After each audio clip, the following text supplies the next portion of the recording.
সদানন্দ প্রাথমিক বিদ্যালয়ের কার্যালয় থাকলেও আগামী দিনে চাপড়ের পারে নির্মীয়মান কার্যালয়ের মান মর্যাদা রক্ষার্থে অংশগ্রহণকারীরা ঝাঁপিয়ে পড়বে বিজয়কে ছিটিয়ে আনবার জন্যে।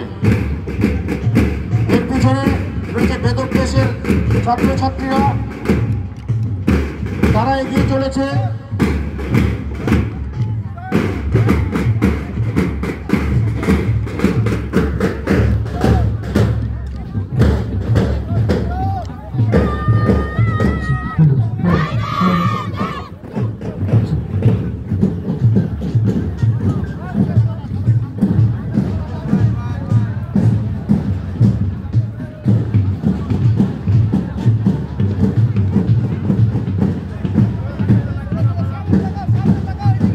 এগিয়ে চলেছে বেদব্যাস বিদ্যালয়।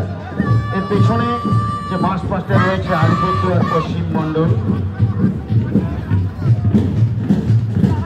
74টি বিদ্যালয়ের আলিপুরদুয়ার পশ্চিম মণ্ডল, যার বুক চিরে অনন্তকাল ধরে প্রবাহিত স্রোতস্বিনী দর্শা এবং অতন্দ্র প্রহরীর ন্যায় মণ্ডলকে পাহারা দিয়ে চলেছে জলদাপাড়া জাতীয় উদ্যান।